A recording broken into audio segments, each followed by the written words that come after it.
Great. So we'll jump straight in from here and introduce our session speaker for today.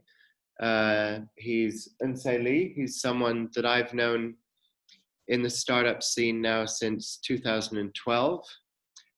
He was an advisor of the company that I used to work at before founding G3 Partners. We've worked on many things over the years. We've known each other for a long time, and I know him as someone who is very passionate about helping startups, especially with their international strategy. He also has both corporate and VC experience here in Korea, but also in the US. So that's enough of an introduction from me. I'll hand over to you and you can fill in any gaps on that. Yeah, sure. Hi, really nice to be here today with y'all. My name is Eunse, as Nate just said. Most recently, I served as the managing director of TechStars Korea, which is the first TechStars program in Korea. Before that, I was a VC in the United States, and then after working as a strategy consultant at the firm that I found myself. And now after TechStars, now I'm in a stealth mode in my next venture. So hopefully you'll get to hear more about that later. But if you have any question, if you want to just talk about anything, feel free to connect with me. I believe that Nate and G3 Partners team will share more information about me shortly. So please feel free to reach out if you just want to engage. Okay, very kind offer. Thanks for that. Eunse wouldn't offer that if he didn't mean it. So if you do want to follow up with him in person after this call, you can see that as a genuine offer, and I'd encourage you to take him up on that. Yes. Please. Great.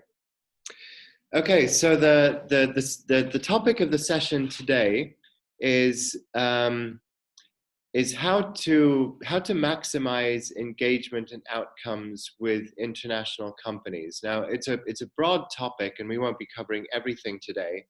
But the reason we've chosen this topic is because quite a few companies from Seoul VC Connect have got in touch with us, either when they're kind of planning, when they've secured a meeting with an international partner or company, or they've had one meeting already and they want to take things to the next stage. And we've had questions about, okay, so, we've got interest, what do we do next? And so we'll cover some of those topics and try to give you some advice on how to effectively engage. Also bearing in mind that these engagements are all happening online this year as well, which, is something to be aware of course. And before we get into that, we'll also touch on a few basic points about how to expand your networks internationally. Hopefully, what we cover at the beginning isn't too elementary, but there's a few key points I think that we'd like to touch on before expanding the discussion. And as part of this, we also will open things up to you. So if you have questions about anything that we're speaking about, do feel free to drop those questions into the chat here in Zoom, and we'll get to those either during our discussion, or if it makes sense, or at the end of our discussion. So feel free to send us questions in the chat at any point and we'll address them. Great. So starting at the beginning, yep. Obviously these companies are all looking to expand outside of Korea. They cover a range of different stages. Some are taking their very first steps, while others have already established some presence internationally. But I think obviously one of the main points of this program is to help companies expand their international networks and move towards business outcomes overseas, whether it's partnerships or investment, customers, etc. So the first question we've got here is how to find the right people to connect with, especially in a large organization, and how to make the right and how to make the relevant approach. So again, this is a question that really focuses on a major corporation. Things are a lot simpler if you're contacting another startup. And in many cases, investors understand how startups operate, but that's not so much the case with bigger companies. Yeah. So, Eunse, I wonder if you could kick off with your thoughts on that first topic. Yeah, for sure. So the key word here is right. I have a strategist background, and if you ask any strategist, then what is strategy? He or she will say it's doing the right thing, right? So right thing. The thing is, right. The word itself, by nature, is very subjective, right? When you're hungry, the right thing for you to do is eat, right? When you're tired, sleep, right? So when you say the right people that you need to connect to, like how do you define this right? I think that's the first question that you have to ask yourself, right? If you just want to talk to, say, Apple, right? Who's the right people at Apple? And is Apple even right in the first place? I think that's the first question that you need to ask yourself. And luckily, you just said that it's easier to reach out to other smaller companies. It may or may not be true because large companies, you have much better visibilities about what they're up to. Like you can, for example, find their articles about what they want to do the next year. And if you can find those information, and trust me, there are a lot of this information out there, and you can see who you need to talk to, like even at the name level, right? Because you have the visibility. That's the big companies are always exposed to. Right. So start from there. I think that's the first advice. Like if you just want to go talk to Apple, for example, like my question is why? Why is it the right company even for you to go talk to? Why is this person even the right person for you to go talk to, right? So I think the first thing you need to do is establish the reason for this person or the company to be right, and from there you can just search for the right people. Yeah. So. Okay, as you've been talking, I've just been trying to think of a practical example, and I think I've come up with one.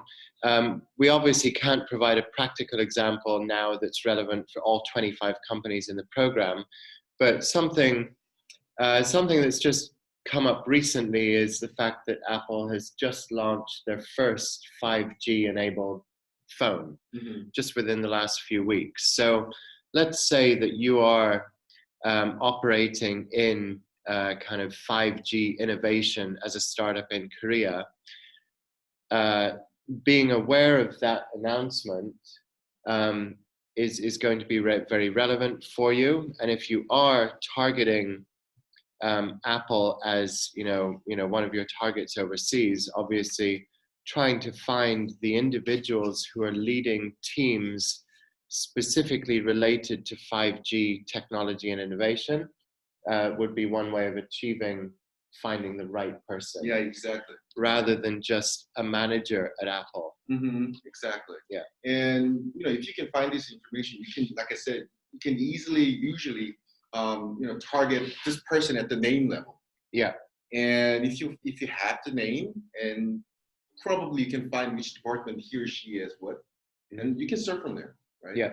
And if you have that information, LinkedIn can be actually very powerful. I think it's very underused in Korea, especially. But use LinkedIn. This really powerful. And when you search for someone on LinkedIn, you can choose to which degree you want to search, right? Use it up to second degree connection, then just start from there. Then you can get someone that can give you the introduction to this, right people, right person. Yeah.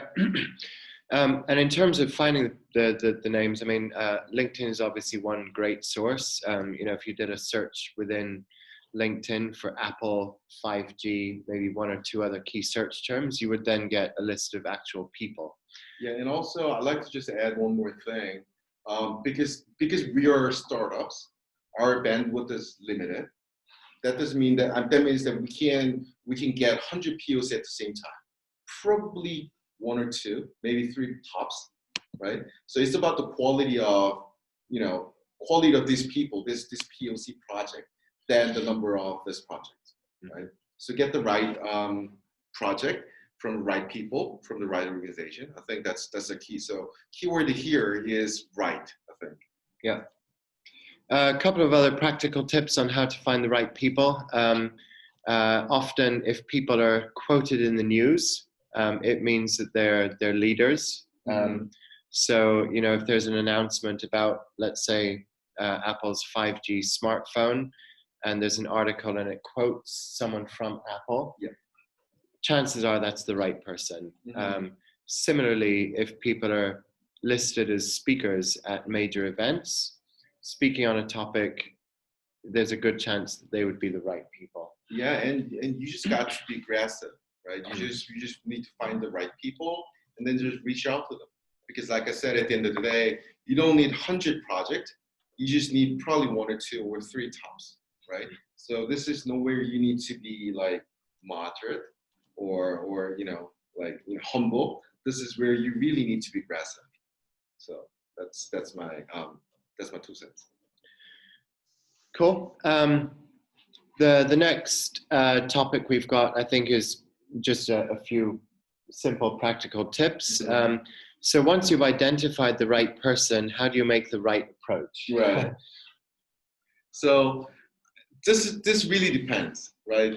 For example, for me, I talk to someone at really high level, someone you can't really find.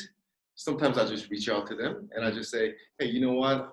If you have time on which day, I can give you a lot of fun. So can you connect? That's what I do, but that's what works for me.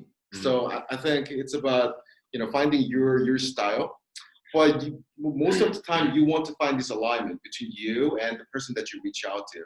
And then again, like I said, this requires some homework. So start from there, and you can personalize your outreach to the person. And I think you're in a good sort of starting point. Okay, great. And Eunse touched on it. I think often startups approach big companies asking for something, and it's not big companies' job to make your life easy or to give you a contract, or to help you enter a market. It's the big company's job to develop products and services that are relevant for their customers and to make their shareholders happy. And so when you approach a big company, you really need to think about the value that you can offer them, rather than asking for a favor, for example. If you can demonstrate that you can offer them something of value, there is a much higher chance that they'll actually agree to a meeting. Yeah. And like Eunse said, understanding what things these big companies want will take some homework. Sure. Some research on your side. But obviously, a contract with some of these big companies is obviously worthwhile the effort. Yeah, I mean, what we all need to understand is everyone in every company has a mandate. Yeah. Right. They have their scope of work, and they just do that thing. So you just have to have this alignment between your mandates and their mandates. And then again, I'm sorry, I'm going back to sort of the foundation. But this actually takes a lot of homework. Yeah. And if you do that, then I believe that you can increase your chance of hitting the right contact, like really by a lot. So it's about the alignment. Quick tip as well, and this is, hi Dean. There's open up the chat. There's a question in the chat. Okay, thanks. Yeah, we'll check chat in a minute or so. With every step, I think it's a really good idea to set clear next steps with a time frame. So even if you're contacting someone through LinkedIn for the first time, it's a good idea at the end of your message or your initial email, whatever it is, to say something like, I'd love to set up a 30-minute call to tell you more. Do you have time within the next 2 or 3 days? Or do you have time early next week? If you don't set a time frame, there's no urgency for the person to get back to you. And I think even just that little tip can help to improve the chances it puts a bit of light pressure on the person to get back to you and immediately look at their schedule to see if they have that time available. Mm-hmm. Yeah.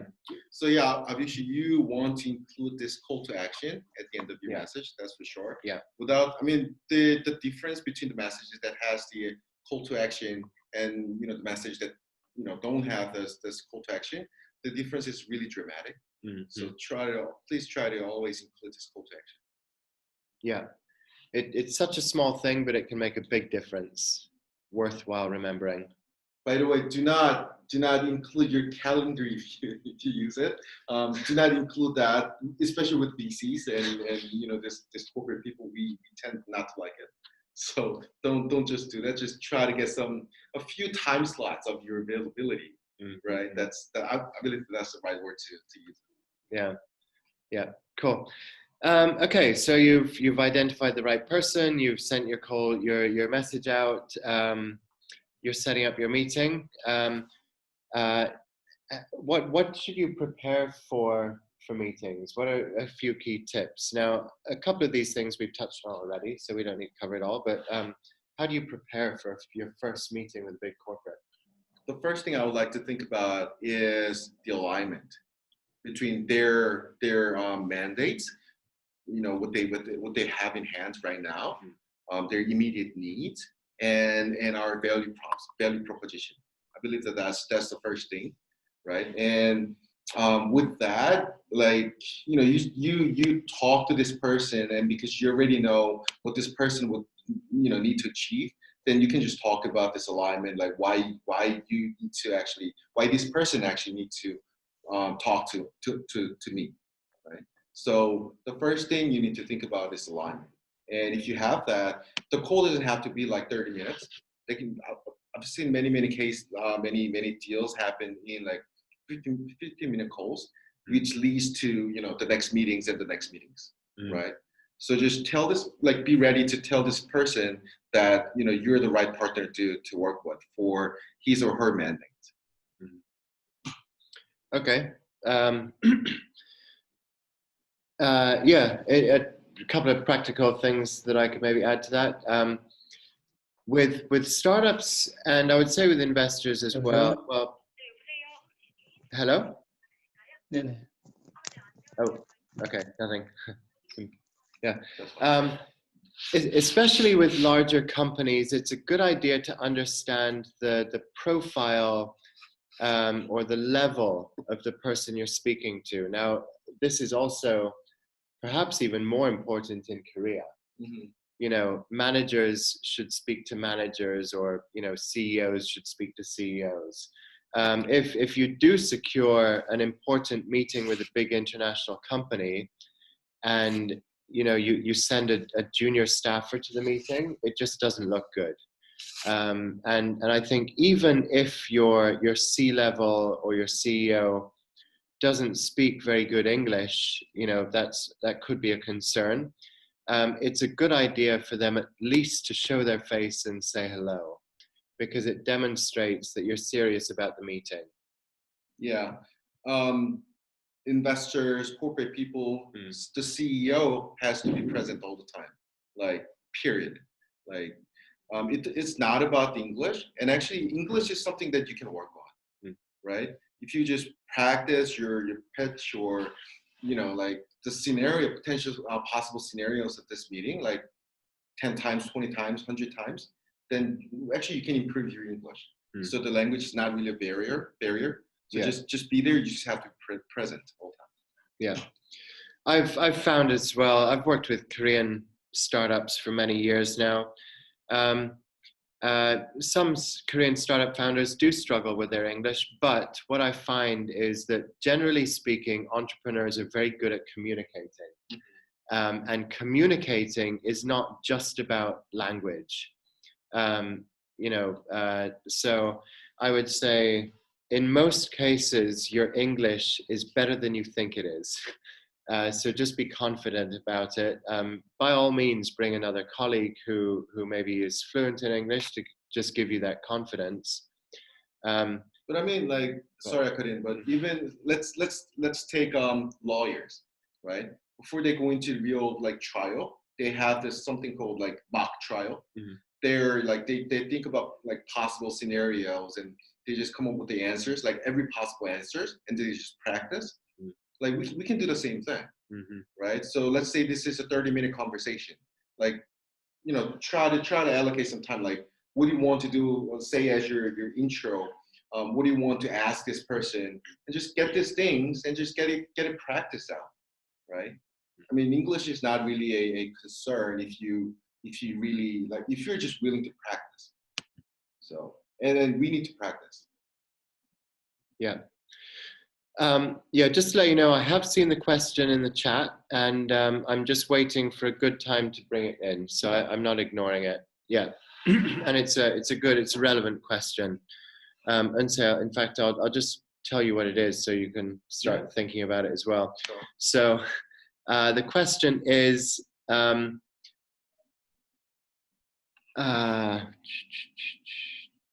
So this is really a question about cultural differences. Oh, there's more people joining.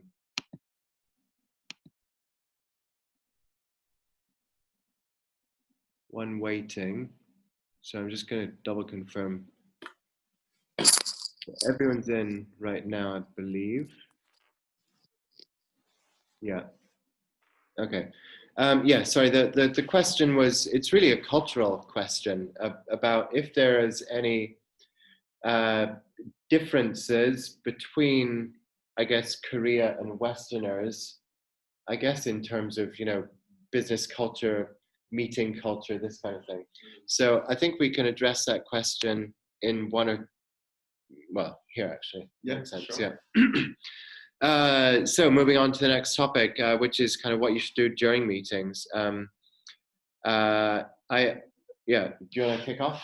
Yeah, so this is actually very well aligned with the question, and I think that what's really important during the meeting is that you actually respect the value of times of each other, actually, like of yours and of theirs. And to do that, you have to be able to go direct to the point. So you really appreciate their time. So that's one of the things that's really important. Like, um, I think we have very sort of binary sort of approach to this because some people just rush into the top, the things that they want to talk about too quickly or too late.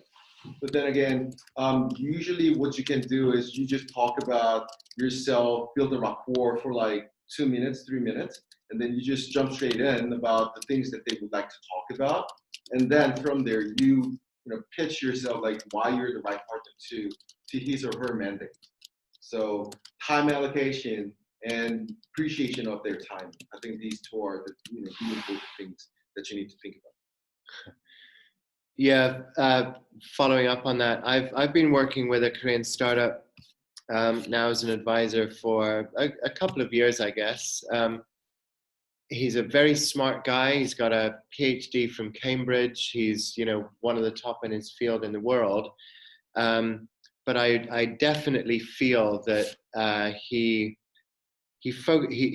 gets too excited about his technology.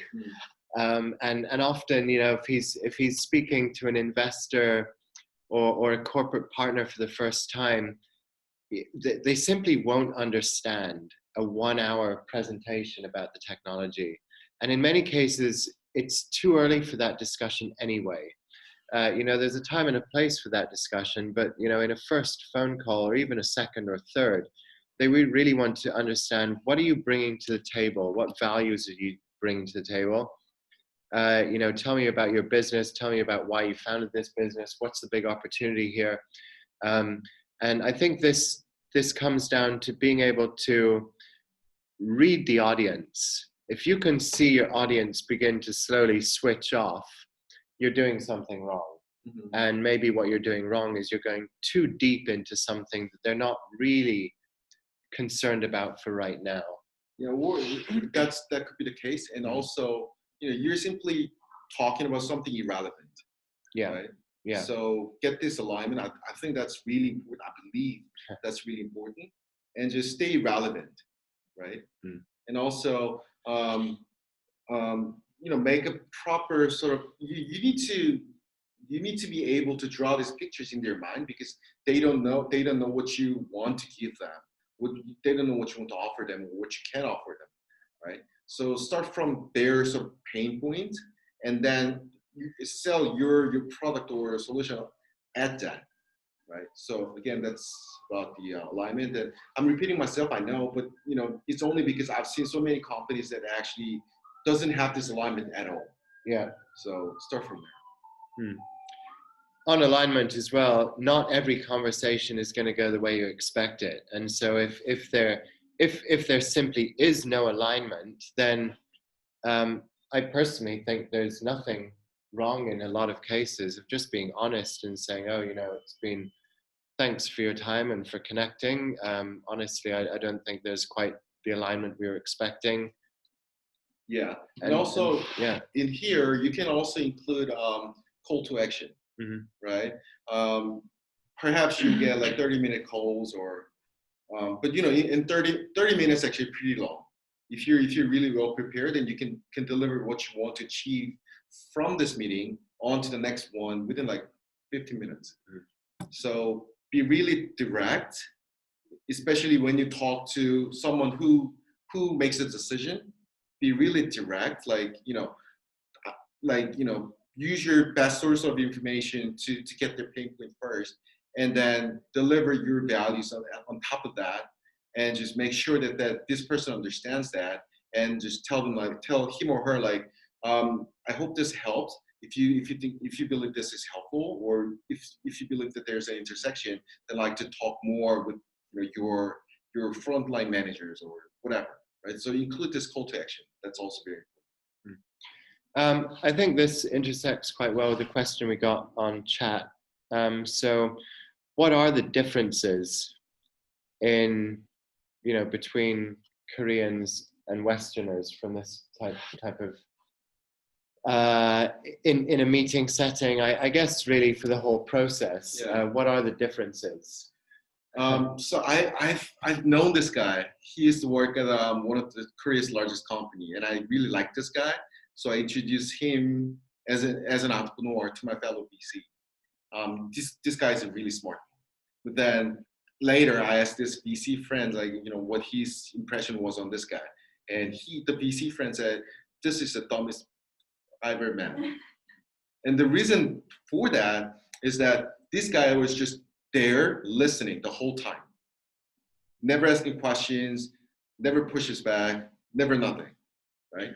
So just know that this is a two-way communication, right? So you deliver your thoughts, but sometimes you need to be able to ask the right questions, and sometimes you need to be able to push back a little bit, because if you don't do that, then they means that they're doing everything right, and that means they don't need you, right? So sometimes you need to push. You just need to be able to do that, and I think that's something that we lack in Korean culture. Yeah, I think those are very valid points. I think perhaps especially in the US, people hate wasting their own time, and they also don't like wasting other people's time, and there's no point in wasting time. And I think that like Eunse was saying, really getting to the point and being honest. If you're looking for a partnership, or an R&D collaboration, if you're looking for an investment, be upfront and honest about it. Don't try to hide it. Don't be embarrassed about it. If they don't want a partnership with you, they'll tell you. Yeah. So be bold, and while obviously offering value, when they do ask you, so what are you looking for from us? Be honest about it up front. Yeah. Don't beat around the bush. And no BS. Yeah. Really. Yeah. Trying to think if there's anything anything else specifically that comes to mind. I think that's one of the key things, really. When I've gone overseas with groups of Korean entrepreneurs, I think the biggest mistake they make is not getting involved. Yeah. You know, if you often I've gone overseas to major events in Silicon Valley or Singapore, wherever it is, and you know the Korean entrepreneurs will huddle around each other and not speak to anyone, and you're kind of thinking, well, why did you bother coming? So again, it's coming back to being bold. Understand why you're in this meeting or why you're at this event. What are your goals? And be prepared to tell people what your goals are when they ask you. Yeah, and also like you just need to be really specific about what you want and what you can offer. Like many Asian entrepreneurs actually, they want to find this fit in the meeting. That's wrong. That's not going to work, especially with US companies. Like you need to have this fit first so you can pitch something to them, be it an investor or be it a corporate like folks. You need to have this fit. You don't find it during the meeting, right? So be prepared. I think that's really important. Something else I came across actually, this was a couple of years ago, and this was described to me as a difference between, in this case, it was specifically Samsung versus, for example, a similar US company. What I heard is that, you know, as a startup, if you go to Samsung, they expect you to give them something on a silver plate. You know, here's a finished product. This is how you integrate it with one of your products, and you press play and send it out to the market. And I think with US companies, based on this conversation I had with US companies, they are willing to kind of understand the values you can deliver, and then have a discussion about how those things, how that technology could integrate into what they're doing. So I guess perhaps you could expect to have perhaps more open, wider, broader conversations with a US company. Yeah, I think actually, I know, I can see where you're going. But I think there are many layers in that sort of context. Generally, like U.S. companies, you know, the staff at U.S. company, they have more liberty to sort of like, you know, goof up around and see what happens. So that might be the truth, but also it can be related to the person that you are talking to, like which level he or she is and stuff like that. But at the end of the day, you will need to know, you would really need to know what they need and what you need to offer. Form of delivery can be changed, but then again, your value prop should be there in place, so you know you can play around an anchor. So yeah, it's probably worthwhile mentioning as well that individual. Oh, again. Sorry, I heard some. Oh. Yeah, there's 2 or 3 people joining every 5 minutes, so not ideal, but we'll try and deal with that. I've lost my train of thought now. What was it? What were you talking about? Oh no. Oh yes, no, I remember. That's fine.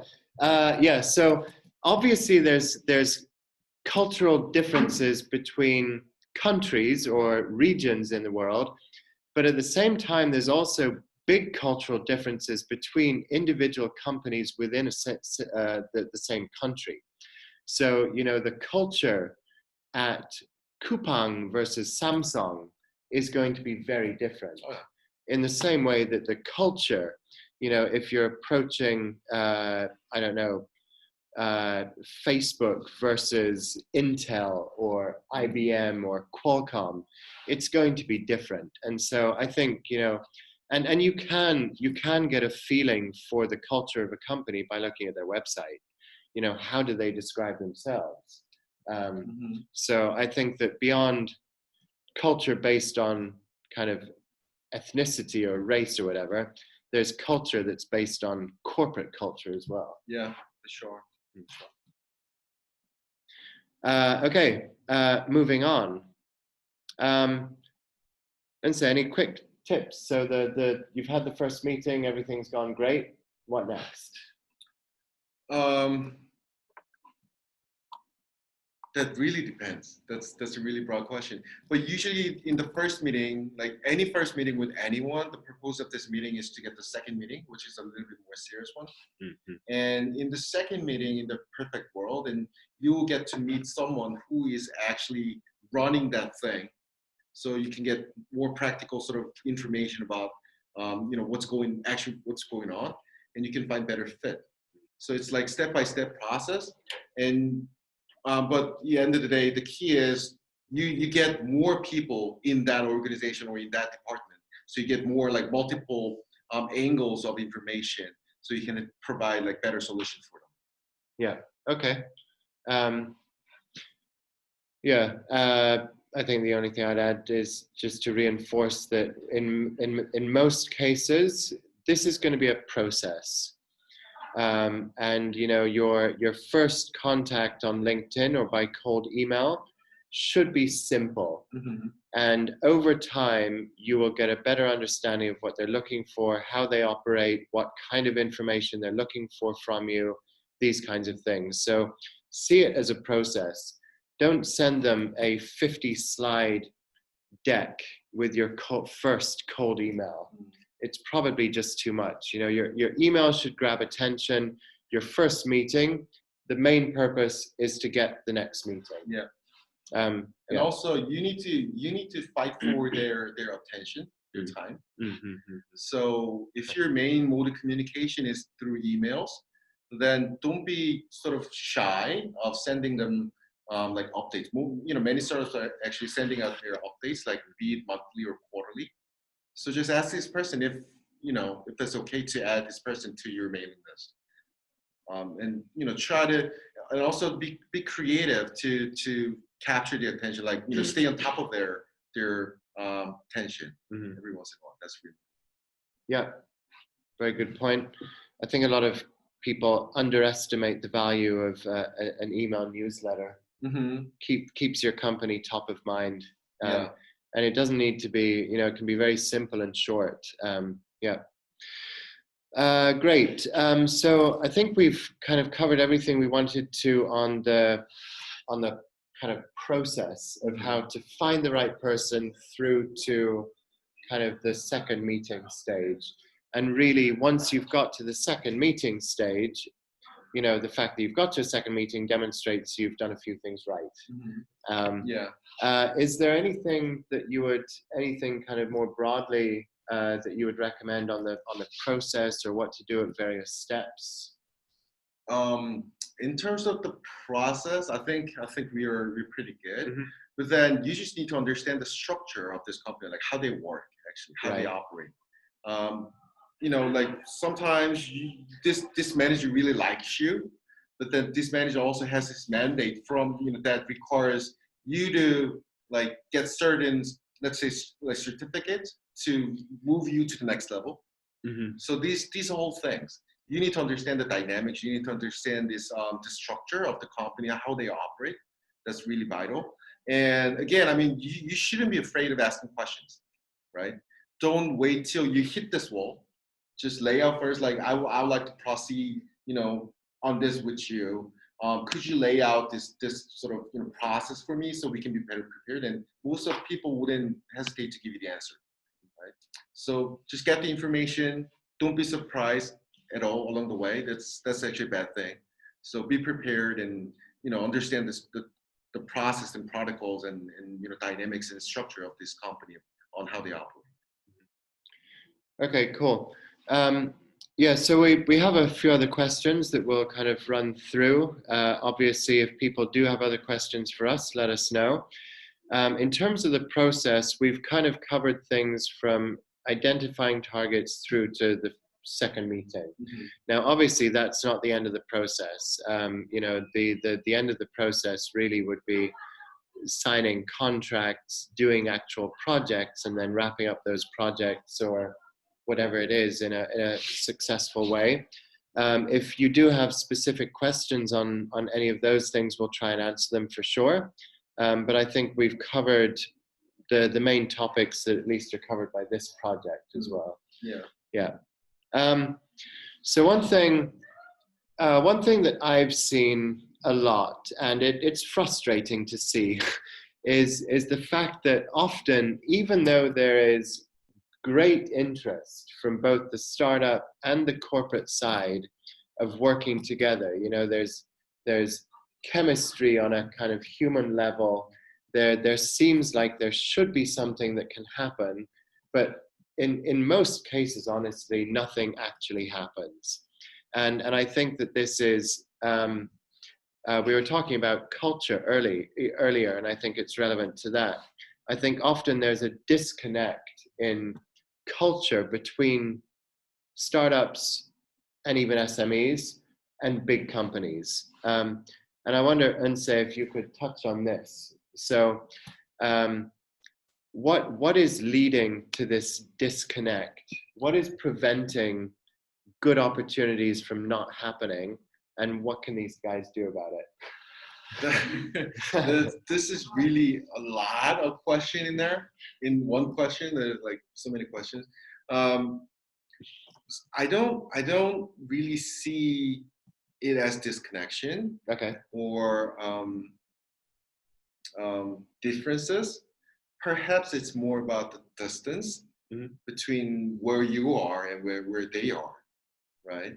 And I mean, I've worked with young companies, like really early stage companies, and many of my companies can really accelerate deals with large corporations, and that actually happens when they do a lot of homework and when they find right people, and when they know what values they need to pitch this organization.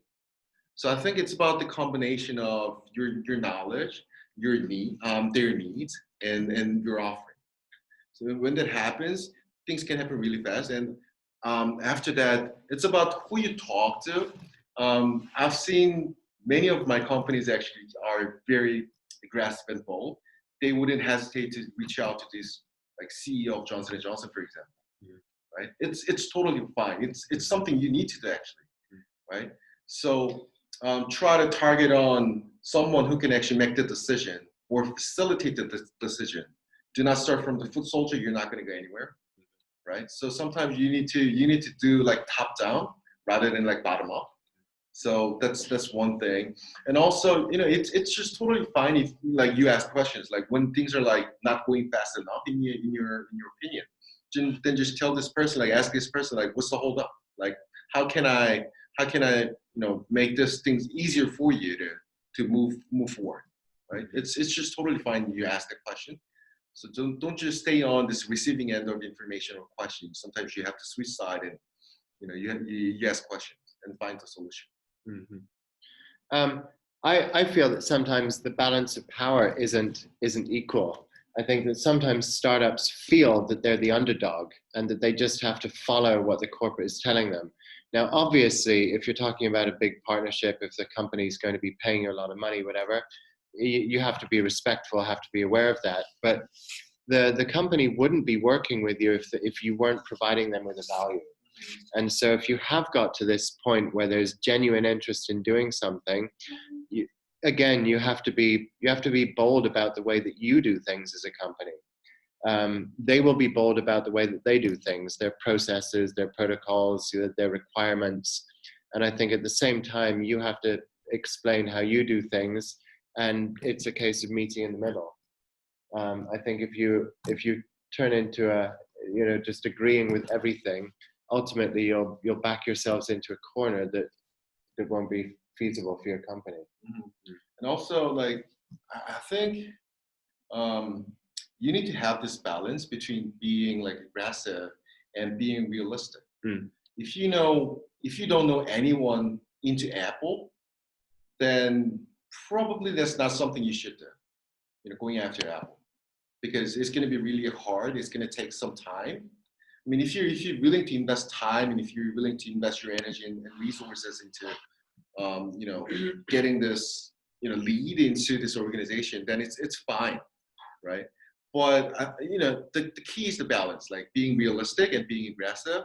And and also most of this company, like large corporations, they have this mandate to work with the companies of certain size, or that's just they could be part of their mandate. And if that's the case, then this is like, I hate to put it this way, but probably you're just wasting your time. So just, find right organization with right people who has the right mandate. That's the thing. And try to like sort of activate your network, try to leverage upon it to get, whatever intros or opportunities into this organization. So there are really lots of different elements into this. But then, sometimes you just need to have this balance between being aggressive and being realistic. It's not a question we have on the list, but I just thought of it, so I'll put you on the spot. Yeah, that's good. So I think a lot of companies ask themselves the question, okay, I want to explore opportunities, let's say in the US. Should I target the market leaders in my industry, which will be tougher to get into? It could take longer. It may not work at all. Or should I target other startups, which might be, it might be a lot easier to connect with them and maybe do something, but maybe, it's not really going to lead to anything profitable anytime soon. So I think a lot of companies genuinely have this question, should I go for the big fish, or should I ease my way into the market slowly with the low-hanging fruit? Mm-hmm. My general advice is always the former.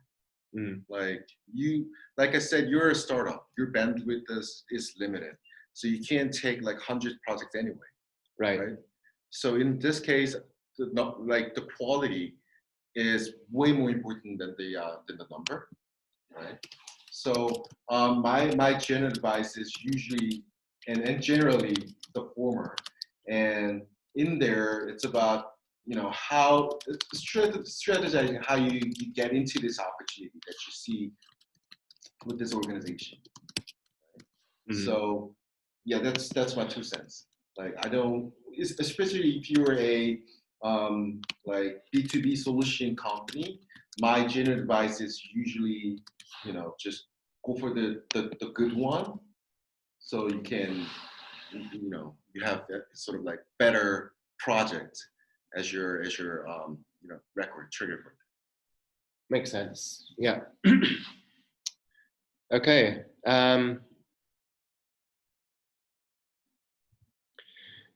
So I think we're just about out of time. We'll probably go for another 5 or 10 minutes or so. Again, if people have questions, feel free to drop them in the chat. Right, so we've talked about major companies primarily. Mm-hmm. Now, major companies often have internal corporate venture capital arms. Mm-hmm. Many do, and the number's increasing all the time. So I guess first question is it different speaking to a CVC about investment compared to a traditional VC? Maybe we can start with that question. I don't think so. Okay. Like, different people have different opinion, but I don't think so. Like, at the end of the day, they're investors. So your mode of approach, your mode of communication should be the same, as you talk to any other investor. But then again, what you need to understand is they might have somewhat stricter sort of mandate in terms of the deals that they need to source, because it's part of the corporation. So oftentimes the CVC's operation is part of their strategic initiative. So that's something you just need to aware of. But then again, I don't think you need to have like different approach to CVC. And if they don't see this fit between your project and their sort of strategic initiatives, then most of the time they will not even want to engage with you anyway. So it's pretty straightforward. But then again, over here, it's actually a good thing because, like I said, larger corporations shows better visibilities about what they're up to for the future. So from there, if you do your homework, then you can find like better fit somewhat more easily than you would with other investors. So that's my take. Okay. Based on my experience as well, some CVCs are very strategic. They will only consider businesses that can demonstrate an obvious linkage or obvious value proposition for their existing businesses. Others are completely agnostic. So others take a very financial approach to their investments, and they'll invest in anything that they think has a good upside potential. So again, if you are looking for investment opportunities, I think CVC is a really good, don't ignore corporate venture capital, but at the same time, make sure you understand if they are a strategic or financial investor, or perhaps both. If they're strategic and you're not in their interest area, don't bother. I mean, like about that, I have I have the same sort of opinion, but from a different angle. Okay. They could be strategic or financial, right? But what does it matter to you? Like, why does it matter to you even? Right? It's actually more on the startup side. Like why do you want these investors' money? That's the question you need to answer. Do you want to just get this money, like flat out, just the money? That's the thing. Or do you want to get some, values like coming with that money? So being there strategic or financial is actually secondary. What's more important is like what you want to get out of this relationship. This is a relationship, like VC company. This is a relationship, right? So what kind of values you want to get out of it? It's just money, like plain money, or do you want to get some more like strategic value? If you're developing some technologies that can be embedded onto a chip, then of course you would have to go talk to like Intel's, like ARMs or Qualcomm, these guys, right? So them being financial or strategic could be important, but I would say that's not the primary concern. The primary for you, the company, is what you want to get out of this relationship. Yeah, it's a very good point. And I don't disagree at all. We do have one question. So are there any specific skills to increase the chances of attracting attention when speaking to big companies? Yeah. Anything practical? Be prepared. Yeah. Really, like, I'm not kidding. Like, be prepared.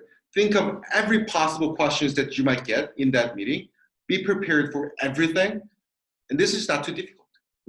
Right? And especially you're working with like Nate's, like, you can talk with Nate or G3 teams about this potential possible questions.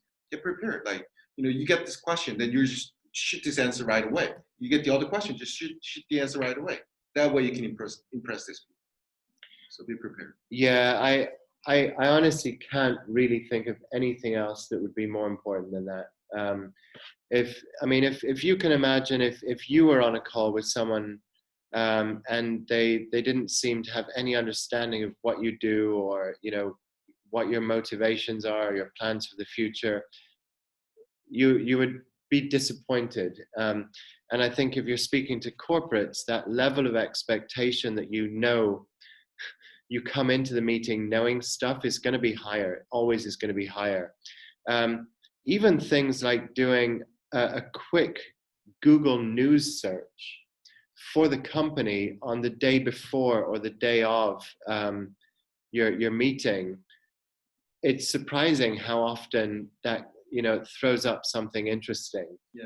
It could be a new strategy that they've just launched, or a new product, or something relevant. And especially if you're speaking with a big, well-known brand, being able to cite something that's happened within the last day or week that is relevant to their company demonstrates that you've done your homework. Yeah, and also not just on their side, but on your side as well.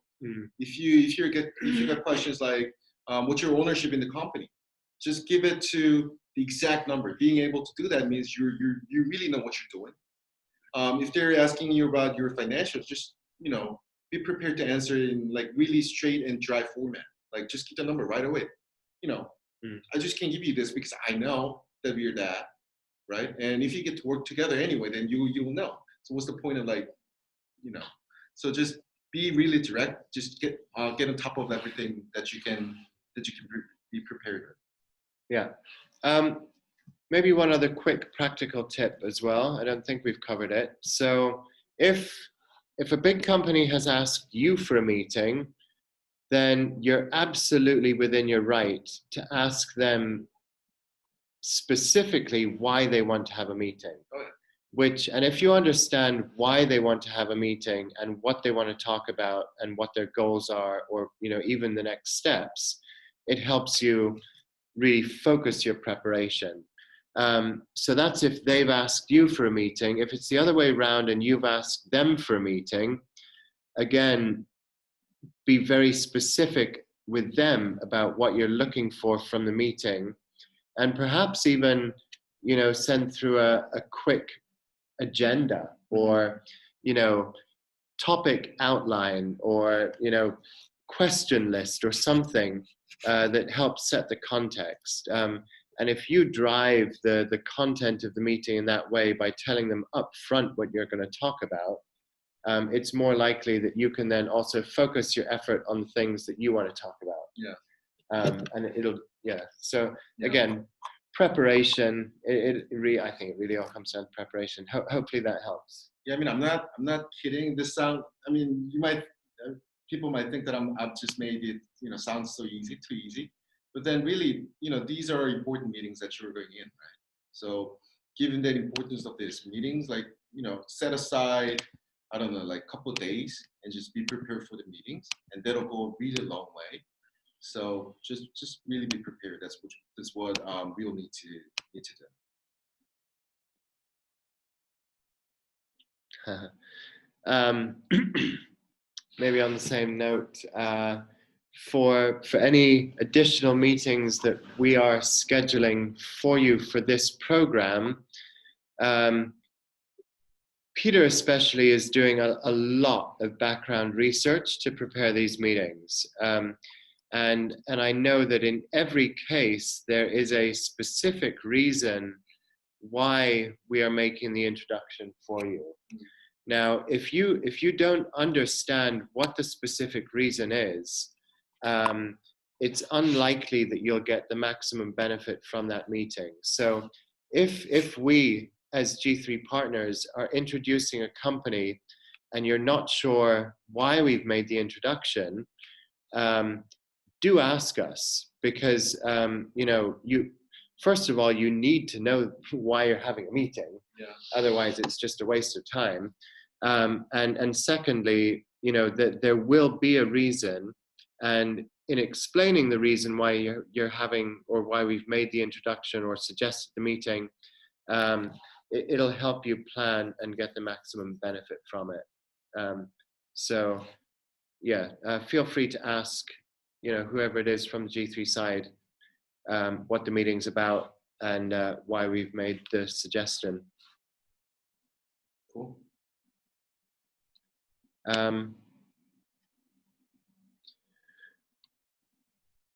So I think we've just about run out of time, and I think we've also just about covered all the topics we plan to. Mm-hmm. Any other final questions? So I mean, like just like anything else, like part of this getting deals with large corporation is a numbers game, right? Sure. The more attempts you have, the more and better, hopefully, outcome you get, right? Mm-hmm. So you need to understand that, and you need to make a lot of attempts to really get it right. Mm-hmm. But then what I always advise my companies is that, in terms of the investor that you want to talk to, you need to build this investor's pipeline. That means like, you sort of like imagine the process that you want to, or that you will need to go through to get this thing, right? So think about this, like lay out the companies that you want to go engage with, and try to come up with this like intersections, like why they would need to talk to you guys, and start from there. And it's surprising that actually very few companies are doing this. Mm-hmm. So we need to be really strategic about our approaches to get these opportunities. And like I said, I mean, there's no shortage of information out there, like Google something that you. So just find this intersection, build your value props on top of that, and just do it right. I mean, and also be prepared, practice a lot. So yeah, just like anything else in life, these are the general sort of key to success. Okay, cool. Yeah, thanks very much, Eunse, for joining us this afternoon. Thank you. I've enjoyed it. I hope you guys have also enjoyed it. Thank you very much for joining us online, and thank you very much for joining us in person. Right, so we'll wrap up there. Eunse, do you want to drop your email here? We can follow up with an email as well, but yeah. It's EUNSE. Right. EUNSE. Oh, sorry. EUNSE. Make it 2. Make here 2. You're sending this up to each other. Oh, right. I see what you mean. My email is eunse.lee@gmail.com. So if you have any questions, feel free to reach out to me. I'll try to be responsive as possible. Yeah, so I've just dropped Eunse's email address into the chat here. And we'll follow up in the next couple of days with some notes from this session as well. And hopefully that's useful. Apart from that, I hope everyone has a good Friday afternoon and a nice weekend. Have a great weekend, guys. Bye-bye. Thank you.